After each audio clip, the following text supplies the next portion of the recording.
Hello மக்களே, welcome to கொரு kitchen. இன்றைக்கி வந்து பார்த்திங்கன்னா நம்ம ஒரு சூப்பரான ஸ்நாக்ஸ் ரெசிபி தான் பார்க்க போகிறோம். டீ கடை snacks, tea time snacks, masala bonda எப்படி பண்ணுறதுன்னு பார்த்துலாமா? வாங்க வீடியோக்குள்ளே போய் பார்க்கலாம். ஸோ இந்த ரெசிபி பண்ணுறதுக்கு ஃபஸ்ட்டு வந்து பார்த்திங்கன்னா நான் 2 பெரிய சைஸ் உருளைக்கிழங்கு ஸ்லைஸாக இந்த மாதிரி கொஞ்சம் பெருசாக கொஞ்சம் சின்னதாக கட் பண்ணி வேக வச்சுருக்கேன்.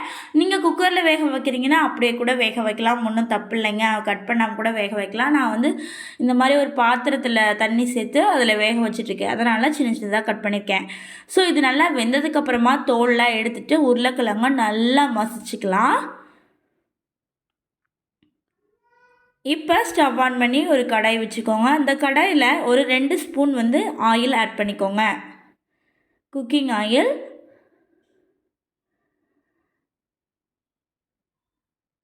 ஆட் பண்ணதுக்கப்புறமா பார்த்திங்கன்னா ஒரு ஸ்பூன் வந்து கடுகு உளுந்தம்பருப்பு சேர்த்துக்கலாம்.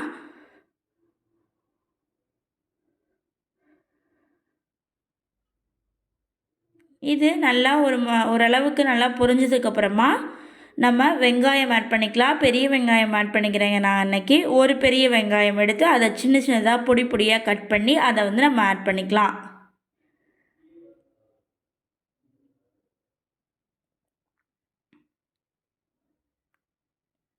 நம்ம உருளைக்கிழங்கு மசால் பண்ணுவோம் பார்த்தீங்களா, அதே மெத்தட் தாங்க. பட் பூண்டு மட்டும் சேர்க்க மாட்டோம், அதே மெத்தட் தான்.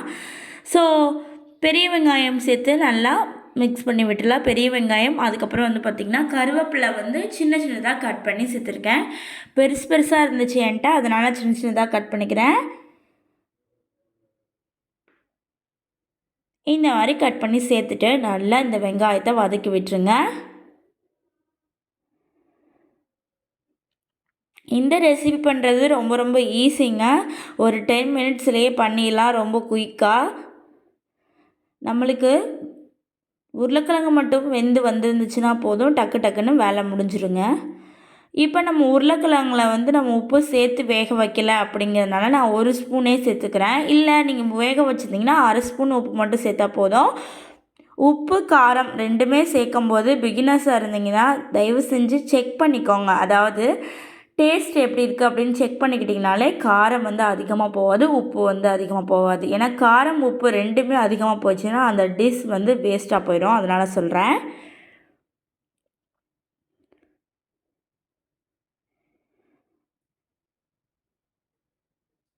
அடுத்து வந்து பார்த்திங்கன்னா நான் மசாலாலாம் சேர்த்துருக்கேன். 1 ஸ்பூன் வரமிளகாத்தூள், கொஞ்சமாக வந்து ஒரு 1/4 ஸ்பூன் வந்து மஞ்சள்தூள் சேர்த்து நல்லா இந்த மாதிரி மிக்ஸ் பண்ணி விட்டதுக்கப்புறமா நல்லா மசிச்சு வச்சுருக்க உருளைக்கிழங்க சேர்த்துக்கலாம்.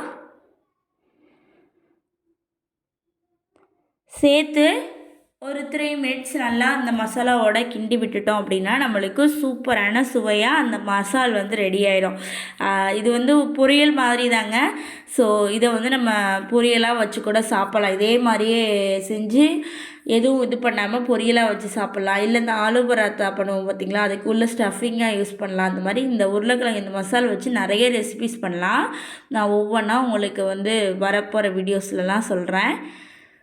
இப்போ அடுத்து வந்து பார்த்திங்கன்னா நம்மளுக்கு உருளைக்கிழங்கு ரெடி ஆகிடுச்சு. ஸ்டவ் ஆஃப் பண்ணி அதை நல்லா ஆற வச்சு எடுத்துக்கலாம். இப்போ ஒரு பாத்திரத்தில் 1 கப் அளவுக்கு கடலை மாவு சேர்த்துருக்கேன். ஒரு 2 ஸ்பூன் அளவுக்கு அரிசி மாவு சேர்த்துக்கிறேன். ஒரு 1/2 ஸ்பூன் அளவுக்கு தூள் உப்பு சேர்த்துக்கிறேன். காஷ்மீரி மிளகாய் தூள் வந்து பார்த்திங்கன்னா ஒரு ஸ்பூன் வந்து சேர்த்துக்கிறேன்.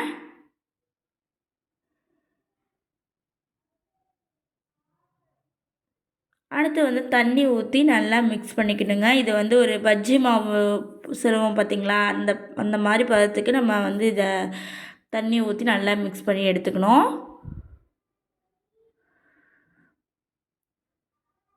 கொஞ்சம் கொஞ்சமாக தண்ணி ஊற்றி மிக்ஸ் பண்ணிக்கோங்க. எடுத்தோடனே நிறைய தண்ணி சேர்த்துட்டிங்கன்னா அதுவும் பிரச்சனை தான்.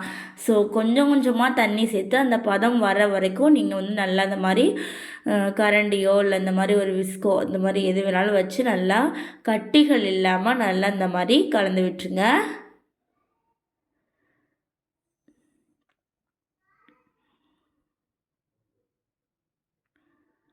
இப்போ கொஞ்சம் தண்ணி சேர்த்துக்கிறேன் நான். சேர்த்து நல்லா இந்த மாதிரி மிக்ஸ் பண்ணி விட்டுறலாம். இந்த டைமில் நம்ம சோடா உப்பு வேணால் நம்ம கொஞ்சமாக சேர்த்துக்கலாம். சேர்த்திங்க அப்படின்னா நல்லா மொறு மொறுன்னு வருங்க.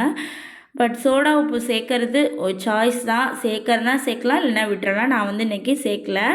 பார்த்திங்கன்னா இந்த பத்தில் மாவு வரணும். இப்போ நம்ம செஞ்சு வச்சுருந்த உருளைக்கிழங்கு மசாலாவை இந்த மாதிரி சின்ன சின்ன உருண்டைகளாக உருட்டி எடுத்துக்கலாம். இந்த சைடில் வந்து பார்த்திங்கன்னா எண்ணெய் நல்லா சூடாயிட்ருக்கு. இப்போ இந்த உருளைக்கிழங்கு உருண்டையில் ஒன்று எடுத்து இந்த மாதிரி மாவில் டிப் பண்ணிக்கோங்க.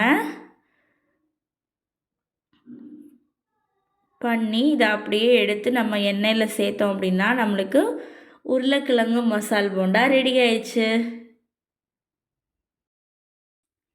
நல்லா எண்ணெய் நல்லா சூடாக இருக்கணுங்க. அந்த டைமில் தான் நம்ம சேர்க்கணும். இந்த மாதிரி ஒவ்வொரு உருளைக்கிழங்கு உருண்டையாக எடுத்து நல்லா இந்த மாதிரி மாவில் டிப் பண்ணி நல்லா சேர்த்துக்கோங்க.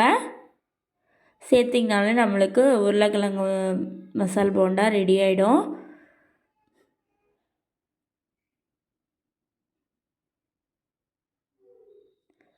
ஸோ ஒரு 2 மினிட்ஸ் கழித்து நம்ம திருப்பி போடணும், இல்லைனா ஒன்றோட ஒன்று இந்த மாதிரி தாங்க ஒட்டிக்கும். அதனால் நம்ம அதை பிரித்து விட்டு 2 மினிட்ஸ் கழித்து தான் நம்ம அதை வந்து டிஸ்டர்ப் பண்ணவே ஆரம்பிக்கணும். ஏன்னா அதுக்கு முன்னாடி ஆரம்பிச்சிங்கன்னா அப்புறம் எல்லாம் கொலாப்ஸ் ஆயிரும். ஒன்றோட ஒன்று ஒட்டினது எல்லாமே மாவு அப்படியே தெரிஞ்சு வந்துடும். அவ்வளோதாங்க, நம்மளுக்கு ஒரு சூப்பரான மசால் போண்டா ரெடி ஆயிடுச்சு. நீங்களும் உங்கள் வீட்டில் இதை ட்ரை பண்ணி பார்த்துட்டு எப்படி இருக்குன்னு கீழே கமெண்ட் பண்ணுங்கள். Thank you friends.